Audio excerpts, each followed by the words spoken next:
Children, derivation of Snell's law. Let's see, children, observe. Let x be the path, a be the point, and b be the point below x. A the above x, b the below x. Now we have to find the way of from a to b. Let us try to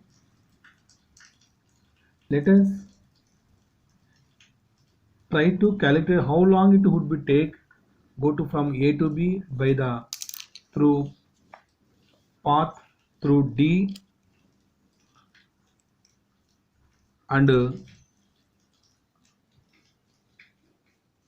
D and C. If you draw a perpendicular DE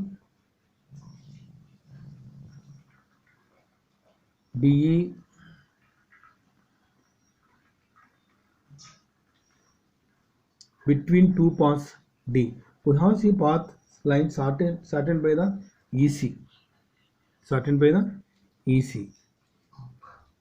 On other hand, in the water, by drawing corresponding perpendicular to CF,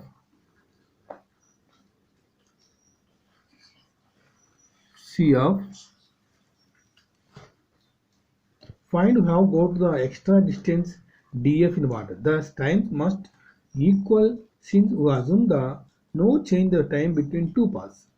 Let the time taken by path the man travel from E to C, D to F, to delta T and V1. By the speed of the running and swimming from the figure of the children, then EC is equal to V1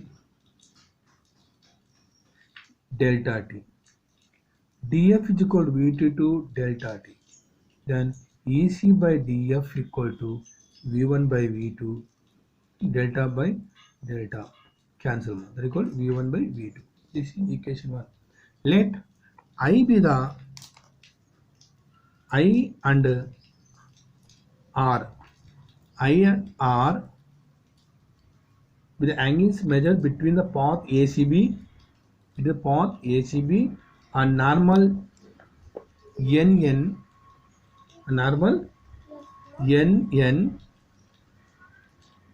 perpendicular to show the line X. See, children, at D and C, angles of refraction is taken R has because of the point C, D has assumed the close. From the figure, sin I is equal to EC by DC and sin R equal to DF by DC. Therefore, sin I by sin R equal to EC by DC into DC by DF. Cancel. Very good. EC by DF. This is second equation. From 1 and 2, sin I by sin R equal to V1 by V2. This is equation 3.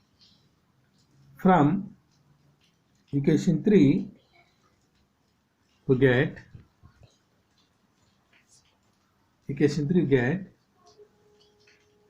sin I by sin R equal to V2 by V1, that equal to N2 by N1. Why N2 by N1? Therefore, V1 by V2 equal to N2 by N1. Therefore, sin I by sin R equal to N2 by N1. There is cross multiplication. For N1 into sin R equal to N2 into sin R. This is called Snell's theorem, Snell's laws.